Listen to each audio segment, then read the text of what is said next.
In today's Blender tutorial, we're going to be making pumpkins in Blender 4.3. Now these are little cute heirloom pumpkins. They're very fun to make, and you can see this is going to be the kind of way we're going to arrange them. So this is a fun beginner's tutorial. We're going to go step by step in Blender 4.3. Now keep in mind, I will be going a little bit faster than usual. I'm not going to be time-lapsing anything, but this is a bit of a fast-paced tutorial. So if you'd like more slower kind of content, there's other stuff out there, but yeah, just giving you a heads up, it's going to be quite paced, but I think the final result looks really good. I will be uploading this blend file as well here to my Patreon, so those of you supporting the channel, you'll get access to that. But for now, yeah, let's jump in and make some cute little pumpkins in Blender, add a material, and then render them out. So we're going to click and drag and just select the default objects, and we're going to press delete. And we're going to go Shift A under the mesh options. So you're going to go ahead, add in a UV sphere. And with this UV sphere, we're going to tab into edit mode. Let's go up here and enable our proportional editing. And then we're going to come here and grab this top vertex, and holding in Shift, we're going to select this bottom vertex. So they're both active. And then you're going to go SZ, so SZ, and with proportional editing, you're going to kind of shrink down these two verts to each other, and you can roll your middle mouse button to control the fall off. So I'm going to go something around about here, like that. And then we're going to deselect, and we're going to go ahead to our top view, and you see this straight line here in the top view. You're going to go Shift and Alt, holding those two in together. You're going to select that straight line, and then come over here, Shift and Alt still. You're going to click here, and then let's get these ones here. So making just the ones that go up and down and side to side. Very easy to spot because they line up with the axis lines. And then you're just going to have to find the middle ones that are 45 degrees. So over here, the 45 degree in between. So Shift, Alt, left click on this one. And then the one right in the middle between these two. And then the one that is right in the middle between these two. And the same over here. So all we have is these selections here. Very even across from each other. And then with proportional editing still enabled, you're going to go Alt S, and you're going to shrink your selection by rolling down your middle mouse button. So Alt S, and you kind of scale it in a little bit like so to about here. And then you're going to go Control B to create a bevel, and then you're going to click and to add it in.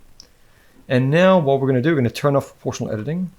We're going to go to our top view, and in wireframe, we're just going to click and drag and select these middle verts. And we're going to go X and delete those. And then back in solid view, we can come down here and go Shift Alt.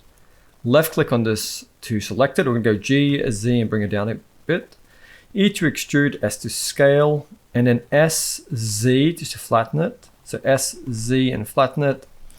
And then press F just to fill that, like so. You can go Control plus to go to selection a few times, and then come to your smooth tool, click on this gizmo and drag just to smooth it out a bit, like that. Then we're going to come here to the top. We're going to go Shift, Alt, and left click on this.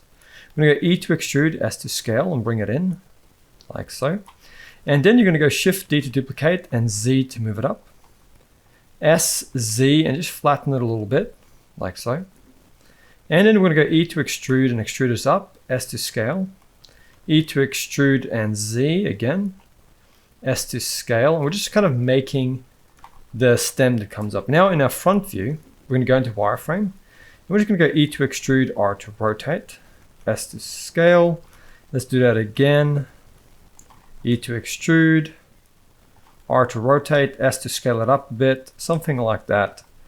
And then let's just go Shift Alt, left click and select this bottom bit here. We're going to go E to extrude and Z, just extrude that down and into the pumpkin. And then let's just come in here, Control R, left click twice just to add an edge, and go S to scale it up just like that. And now we have a very simple kind of a stem here.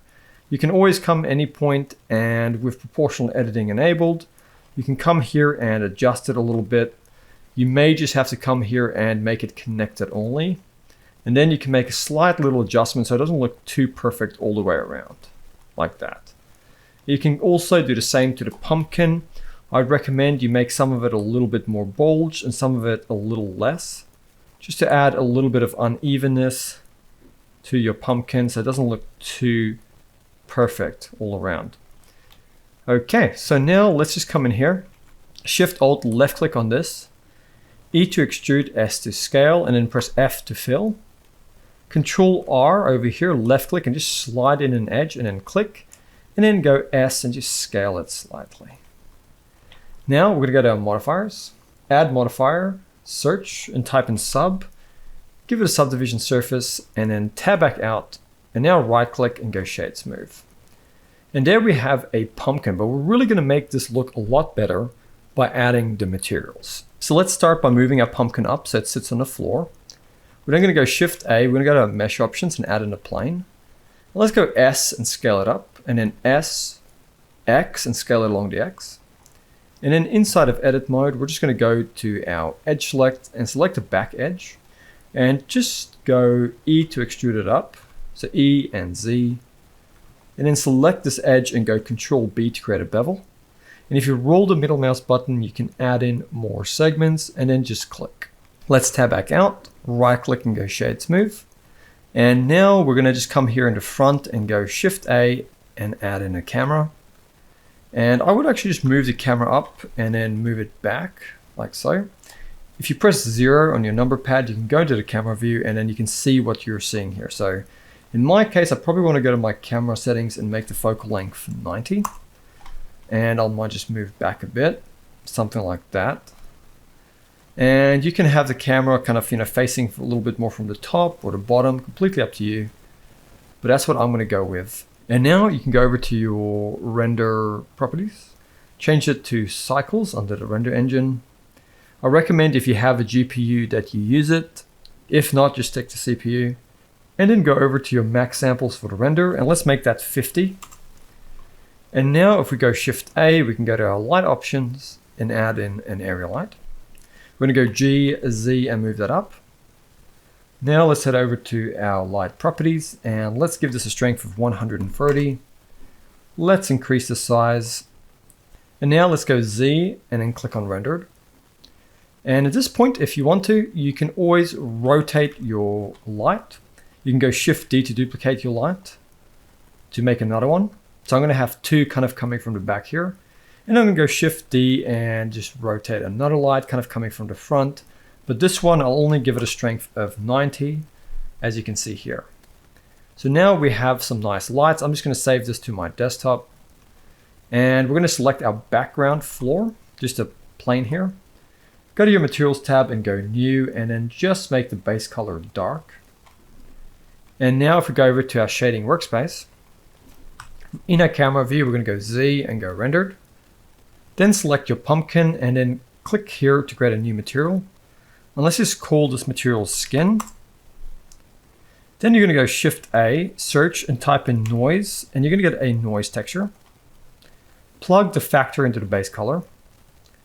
And then go Shift A, search and type in ramp, and get a color ramp. Place it on here.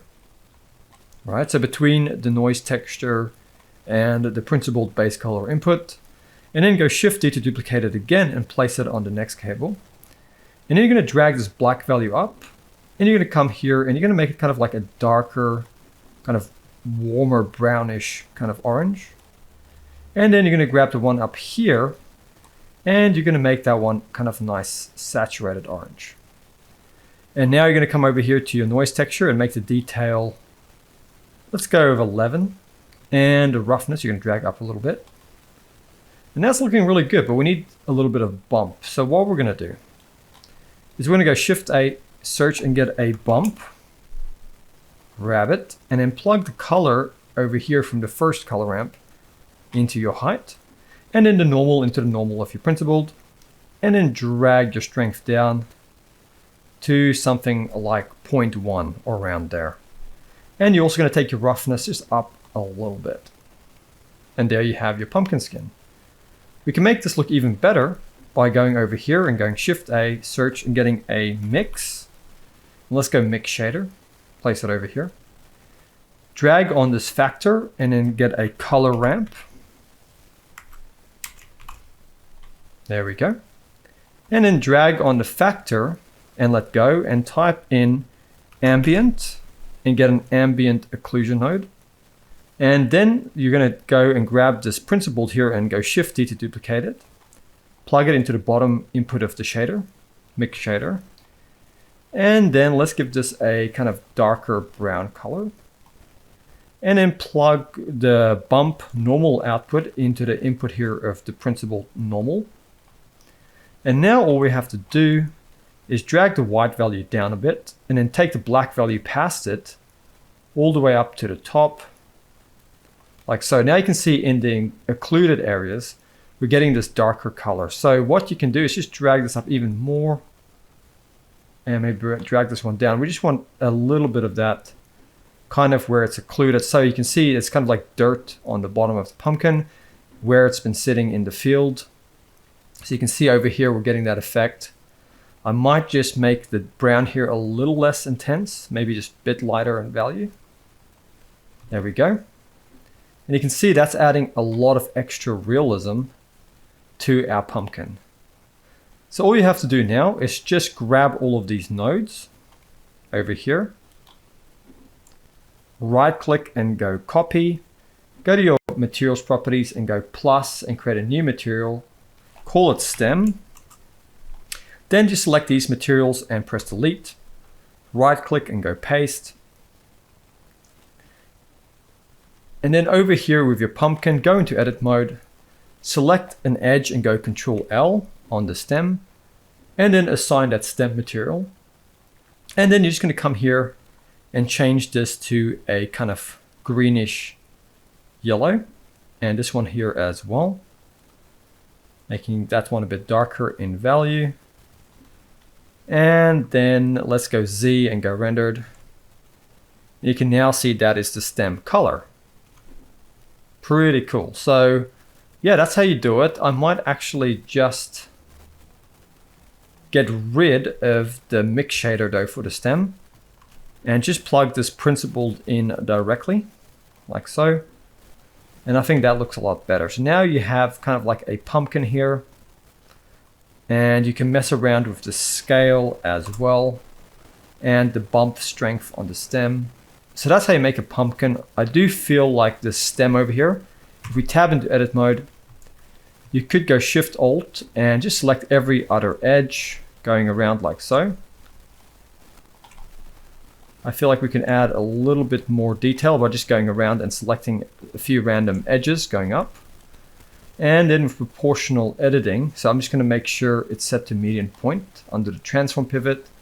And with the proportional editing, I'm just going to go Alt S and just kind of go out like this, giving it just a little bit more detail along the normals. But I think that is looking really good. So I'm going to go back to the layout.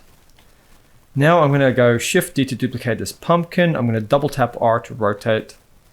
And I'm just going to make one kind of leaning up, a little bit of a smaller pumpkin, kind of leaning up against this one. And then I'm going to go Shift D to duplicate and rotate another one, scaling it down a bit, and have this one kind of just be an even smaller one that's kind of tucked in here. And you can spend as much time as you want lining those up, but you kind of get the idea here. And now let's go Z and go rendered. And you can see this is what this looks like. I'm just going to adjust the lighting. And I might just duplicate another light, have it come from the front. Something like that. And I might just bring the strength down to 60. Yeah, experiment around with the lighting all you want, but something like this looks really good. So now what I'm going to do is I'm just going to go render and then render the image. And there we have it. I really hope you guys have enjoyed this tutorial, and yeah, I'll see you next time. Thank you for watching.